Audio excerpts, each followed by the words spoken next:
Olá, boa noite. Começa agora o Jornal da Justiça desta terça-feira, 21 de junho. STF confirma prazo de 90 dias para entrada em vigor da medida provisória sobre compensação fiscal para consumidor final de combustíveis. E você vai ver também.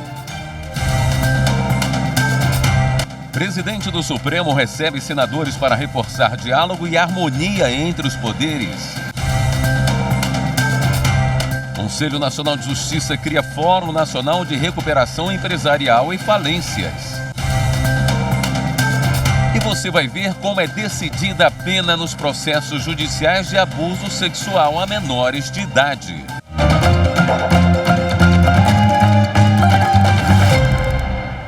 O presidente do Supremo Tribunal Federal, ministro Luiz Fux, recebeu hoje senadores e líderes de partidos. O encontro foi para reforçar o diálogo e a harmonia entre os poderes. O convite foi feito pelo ministro Luiz Fux. Ele recebeu 12 senadores. Entre eles, o presidente do Congresso, o senador Rodrigo Pacheco, líderes partidários e representantes da bancada feminina. Segundo o senador Rodrigo Pacheco, foi feito um balanço sobre a relação entre os dois poderes. Na conversa, os senadores manifestaram preocupação com a elevada quantidade de decisões individuais. O ministro Luiz Fux esclareceu que foi implantada nesta gestão a realização de sessões extraordinárias virtuais para o referendo de liminares. O presidente do Senado, Rodrigo Pacheco, destacou a importância de se respeitar a competência da Suprema Corte para dar a palavra final nas questões importantes para o país. Durante o encontro, foi destacado o papel das instituições e a necessidade de manter a independência entre os poderes, preservando sempre a harmonia e o diálogo. Rodrigo Pacheco destacou a atuação de Luiz Fux nesse sentido durante o tempo em que ocupa o comando do STF. Quero aqui reconhecer pelo magistrado que é, pela trajetória que tem na magistratura, chegando ao ponto alto da sua carreira como presidente do Supremo Tribunal Federal, do seu exercício sempre habitual, perene, constante de diálogo com o Congresso Nacional. De muito respeito, de muita independência, é claro, porque o Supremo tem que julgar à luz da prova dos autos, a prova dos processos, inclusive questões atinentes ao Parlamento e ao Poder Legislativo, mas houve da parte do presidente Luiz Fux sempre muito respeito ao Poder Legislativo nesse biênio da sua gestão como presidente do Supremo Tribunal Federal, e fizemos esse reconhecimento a ele desse diálogo que foi permanente na sua gestão. O Observatório dos Direitos Humanos do Judiciário se reúne hoje para debater o assassinato do jornalista Dom Philips e do indigenista Bruno Araújo. Estarão presentes a esposa do indigenista, Beatriz Matos, o advogado da União dos Povos Indígenas do Vale do Javari, Bruno Marubo, o Procurador-Geral de Justiça do Amazonas, Alberto Rodrigues do Nascimento Júnior, e a juíza da comarca de Atalaia do Norte, Jacinta Silva dos Santos. Eles vão discutir o andamento das investigações sobre o caso com os representantes do sistema de justiça e da sociedade que participam do colegiado. Na terça-feira da semana passada, o presidente do CNJ, ministro Luiz Fux, anunciou a criação de um grupo de trabalho formado por membros dos Observatórios de Direitos Humanos e do Meio Ambiente e Mudanças Climáticas para acompanhar as investigações. Tem sessão plenária hoje no Tribunal Superior Eleitoral. O repórter Henrique Amaral tem as informações sobre a pauta de julgamentos. Na sessão de logo mais, os ministros devem terminar de analisar uma consulta sobre a abrangência das coligações partidárias. Um deputado federal de Goiás quer saber se os partidos são obrigados a repetir para o cargo de senador as coligações formadas para disputar o governo estadual. Esse julgamento foi interrompido por um pedido de vista do ministro Mauro Campbell Marques, que deve apresentar voto na sessão de logo mais. Uma ação do Ministério Público Federal levou à condenação de brasileiros por latrocínio na Guiana Francesa. O crime ocorreu em junho de 2018 nos arredores da capital caiana. O idoso teve a casa invadida por 4 pessoas e morreu depois de ter sido agredido, amarrado e amordaçado pelo grupo. Os brasileiros foram condenados a 46 e a 38 anos de prisão por latrocínio, que é o roubo seguido de morte. A sentença deles resulta de ação ajuizada pelo Ministério Público Federal no Amapá, a pedido de cooperação jurídica internacional encaminhada pelo Ministério da Justiça da França. A medida foi necessária porque, em seguida ao crime, os brasileiros fugiram para o Brasil. Atualmente, a dupla está presa preventivamente. No próximo bloco, a Corregedoria Nacional de Justiça apura a conduta da juíza que negou autorização para que uma criança de 11 anos, vítima de estupro, pudesse interromper a gestação. Nós, advogados, temos uma missão em comum com o jornalismo da TV Justiça, que é justamente levar o conhecimento jurídico para toda a população brasileira, pautado pelos princípios da clareza e também o princípio da acessibilidade à justiça. Então, estou aqui para parabenizar a TV Justiça pelos seus 20 anos nessa nobre missão. Conte sempre conosco, a advocacia está do lado da TV Justiça.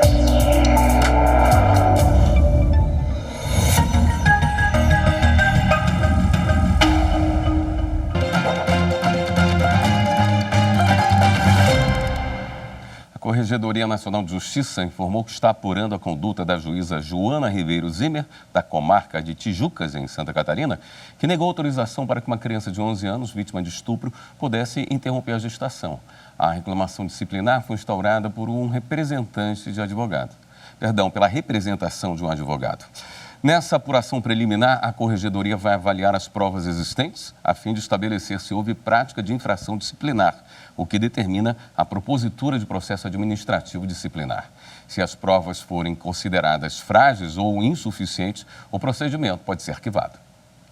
No Rio de Janeiro, o Tribunal de Justiça negou recurso da Prefeitura e concedeu liminar para que a empresa organizadora do Rock in Rio fique livre do pagamento do imposto sobre serviços cobrado de músicos, artistas e técnicos estrangeiros.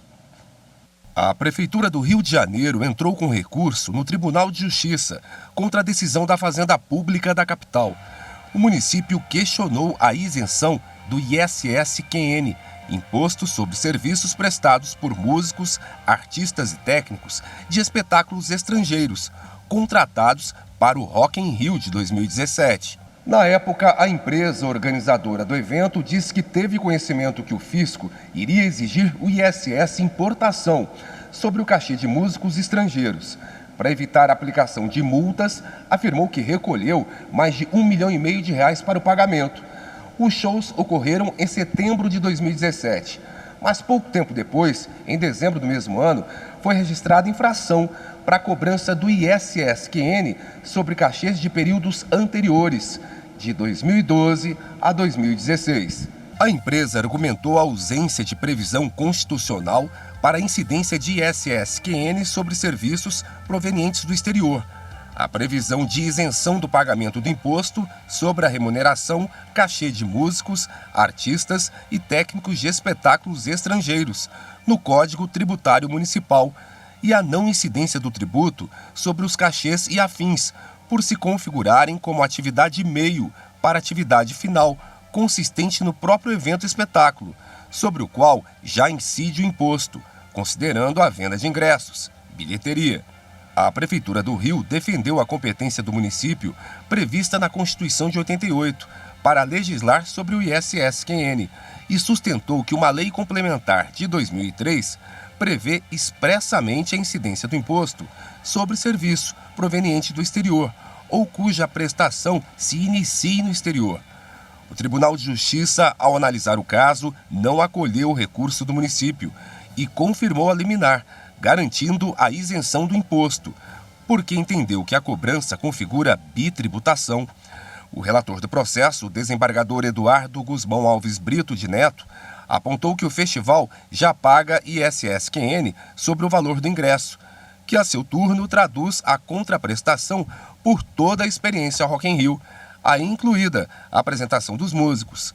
Estes fazem parte do serviço maior, portanto, de modo que tributar sua apresentação isoladamente esvaziaria o primeiro tributo de sentido, na medida em que o bilhete representa o preço síntese de todos os serviços, que somados são oferecidos ao espectador.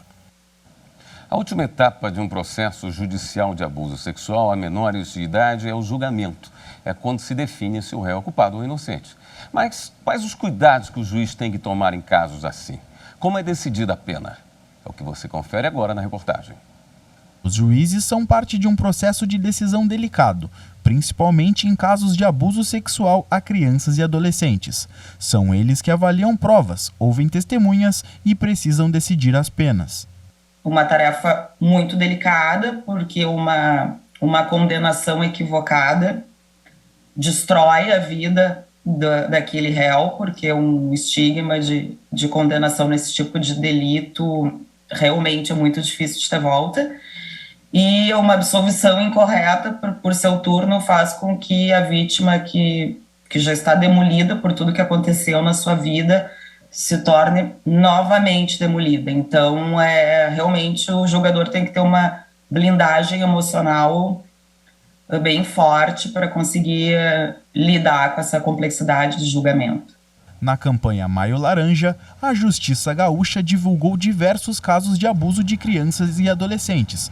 A iniciativa de conscientização foi criada porque em 18 de maio é o Dia Nacional de Combate ao Abuso e à Exploração Sexual Infantil no Brasil. A juíza Daniela Rampe foi a responsável por julgar 3 dos casos divulgados pelo Tribunal Gaúcho. Eu estava voltando do banheiro para a aula de música quando ele me puxou de volta e me violentou. Os abusos seguiram por 4 anos. Ele abusava de mim e me filmava, me dava doces e ameaçava matar a minha família se eu contasse. Quando eu tinha 10 anos, ele me mandou tirar a roupa e ficar quieta. Depois aconteceu de novo várias vezes. Com 13 anos, engravidei dele. O julgador nesse tipo de crime tem que olhar a vítima, o caso, como cada um em si. Nunca tornar ela um objeto de prova. Para chegar à sua decisão, o magistrado conta com o apoio de outros profissionais. É por meio de um laudo dos psicólogos do judiciário, por exemplo, que o juiz conhece a situação emocional da vítima. Então, a nossa atuação aqui é muito no sentido, de dar subsídios a esse processo judicial que precisa ser decidido por um magistrado, por uma autoridade judicial. Então, essa autoridade ela precisa decidir sobre medidas de proteção a essa criança e também de responsabilização do agressor. E a gente atua nisso. Em caso de condenação por abuso de vítima menor de 14 anos, as penas para o abusador partem de 8 a 12 anos. Esse período ainda pode aumentar, caso haja agravantes como morte, gravidez ou reincidência do abuso. As especialistas alertam que é muito importante denunciar esse tipo de violência, para que os casos não cheguem a esse ponto. A gente tem uma nova lei, uma lei muito recente agora de maio deste ano, que tornou crime, Ele torna crime a gente conhecer e não comunicar. Isso é muito importante. Então, agora existe uma penalidade, até mesmo pena de detenção, para que uma pessoa, que sabendo de uma situação de violência contra a criança, não denuncie. O Superior Tribunal de Justiça promoveu nesta terça-feira o seminário O Setor Privado no Sistema Único de Saúde Brasileiro, o papel das fundações de apoio junto aos hospitais universitários. O evento foi realizado no auditório do Conselho da Justiça Federal, com a participação da Universidade de Santo Amaro, da Fundação Zerbini e da Fundação e Faculdade de Medicina da Universidade de São Paulo. O seminário reuniu ministros do STJ, especialistas da área de saúde e outras autoridades para debater as relações jurídicas e institucionais das fundações de apoio junto aos hospitais universitários. Na abertura do evento, o presidente do STJ, ministro Humberto Martins, destacou o papel do Sistema Único de Saúde na garantia do direito fundamental à saúde no Brasil. O SUS é, portanto, um sistema, como nós sabemos, de saúde integrado, que atende aos diversos serviços de baixa, média e alta complexidade, com um sistema único de informações que a cada dia mais se destaca por sua capilaridade e capacidade de superar as suas adversidades. O seminário teve a coordenação científica do ministro do STJ, Moura Ribeiro, que ressaltou a importância do debate. É um tema extremamente crucial para todos. Nós estamos tratando num tema com grandes especificidades. Essas especificidades em outros países nós chamamos sempre seguro de saúde, mas de toda forma nós estamos falando em assistência à saúde. Saúde das pessoas que precisam viver com dignidade, nos termos do artigo 1º, inciso 3º da nossa Constituição Federal. Os ministros Paulo de Tarso Sanseverino, Antônio Saldanha Palheiro, Antônio Carlos Ferreira também participaram do seminário, que contou com exposições sobre as características dos hospitais universitários, a interlocução com o Estado e as fundações de apoio e as considerações jurídicas a respeito desse modelo. Representantes da Universidade Santo Amaro, da Fundação Zerbini e da Fundação e da Faculdade de Medicina da Universidade de São Paulo apresentaram os resultados da atuação das instituições no último ano. A ideia é que os debates fomentem propostas de melhoria no modelo de fundação de apoio junto aos hospitais universitários e, consequentemente, proporcione mais benefícios ao Sistema Único de Saúde. Por meio dos hospitais universitários, nós temos todo o desenvolvimento da pesquisa e da assistência com a promoção de novas tecnologias, de novos procedimentos e para o ensino, a formação de recursos humanos qualificados pela aprendizagem em serviço que o hospital universitário permite. A íntegra do evento está disponível no canal do STJ no YouTube. Conselho Nacional de Justiça cria Fórum Nacional de Recuperação Empresarial e Falências. Os detalhes no próximo bloco. A TV Justiça completa 20 anos. São 20 anos garantindo acesso público ao dia a dia do Poder Judiciário e suas principais decisões. Isso é cidadania.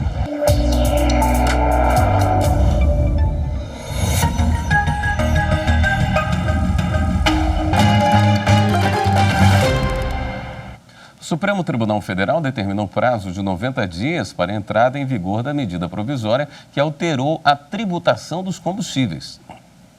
A Confederação Nacional do Transporte entrou com a ação aqui no Supremo Tribunal Federal contra a medida provisória que retirou o direito das empresas consumidoras finais de combustíveis de compensar créditos do PIS/PASEP e da COFINS decorrentes de operações com isenção fiscal. A CNT contestou a mudança feita na lei complementar de março deste ano pela MP, que garantia a alíquota zero dessas contribuições em operações de combustíveis e a manutenção dos créditos para todas as empresas da cadeia produtiva até 31 de dezembro de 2022. Mas, com a medida provisória, apenas as produtoras e revendedoras puderam se beneficiar do direito à compensação. Por unanimidade, o plenário virtual confirmou a decisão do relator do caso, ministro Dias Toffoli, de estabelecer que a medida provisória só deve produzir efeitos 90 dias depois da publicação. O Conselho Nacional de Justiça criou hoje o Fórum Nacional de Recuperação Empresarial e Falências e estabeleceu diretrizes para a realização de videoconferências no âmbito do Poder Judiciário. Na abertura da sessão também foi empossado o promotor João Carlos Schucker como conselheiro do CNJ. Na pauta da sessão, 9 processos disciplinares e 11 administrativos. Um dos itens analisados foi um processo administrativo disciplinar proposto pela OAB contra uma magistrada que atuava em Araguarina, Tocantins. O motivo seria o atendimento inadequado aos advogados. A relatora Jane Granzotto votou pela improcedência do pedido e pelo arquivamento do processo. Eu entendo que o serviço foi aprimorado, não vejo demérito nenhum na utilização do balcão para atendimento dos magistrados. As testemunhas, inclusive todas as de acusação, advogados, depuseram no sentido de que nunca deixaram de ser atendidos pela magistrada. E o Ministério Público, ao final, pede a decretação da improcedência desse processo administrativo disciplinar. Eu estou, portanto, acolhendo o parecer do Ministério Público e julgando improcedente o processo administrativo disciplinar, determinando o arquivamento do mesmo.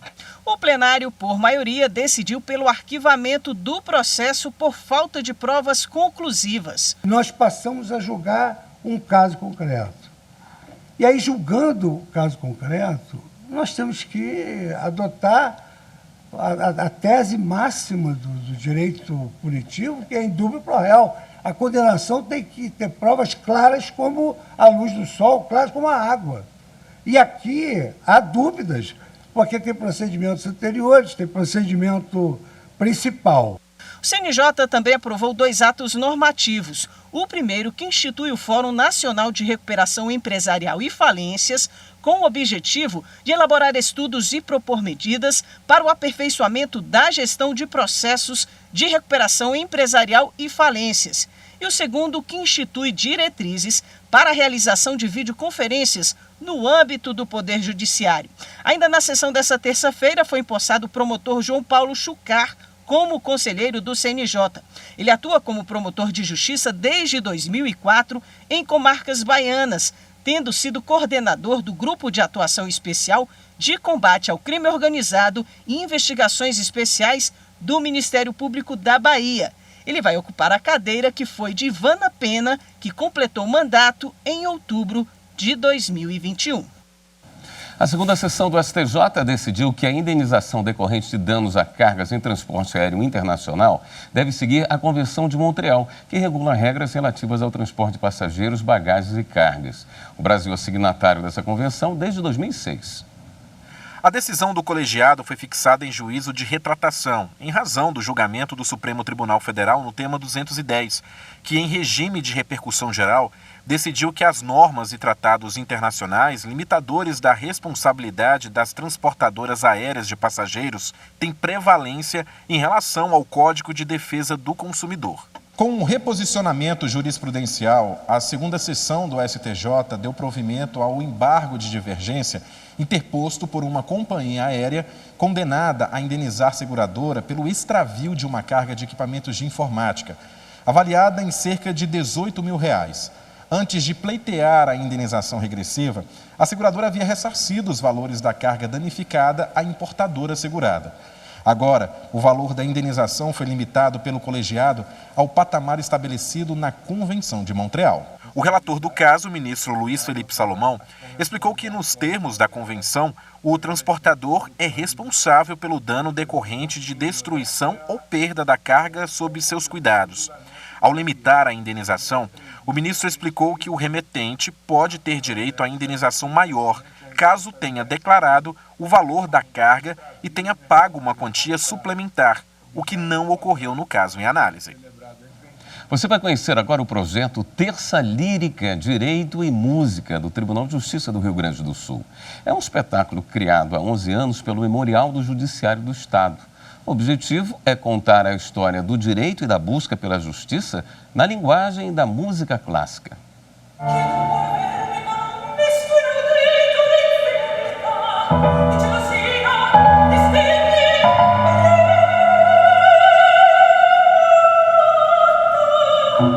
As apresentações da Terça Lírica foram realizadas no mezanino do Palácio da Justiça em Porto Alegre. O projeto Terça Lírica é um projeto que nós do Memorial temos o maior carinho. Ele existe desde 2009, há alguns anos ele ganhou itinerância, ele saiu aqui da galeria e começou a percorrer vários fóruns da comarca de Porto Alegre.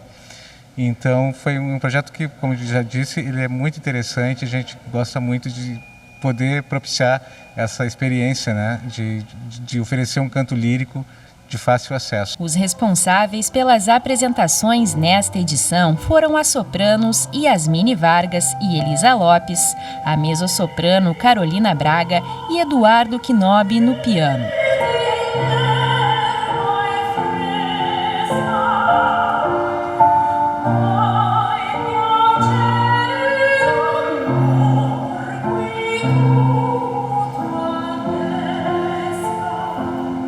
Curador e diretor artístico da Terça Lírica do programa Direito e Música de 2022, Flávio Leite, conduziu o espetáculo. Hoje nós fazemos um recital lírico que a gente nominou de A Justiça em Mozart. Nós vamos fazer trechos de 4 das principais óperas de Mozart, As Bodas de Fígaro, Così fan tutte, Don Giovanni e La Clemenza di Tito, que fatores muito próximos da justiça, do direito, estão presentes nas tramas dessas óperas. Então a gente vai abordar essa questão justamente da justiça, das leis, dos contratos de matrimônio, das relações de trabalho nas óperas de Mozart.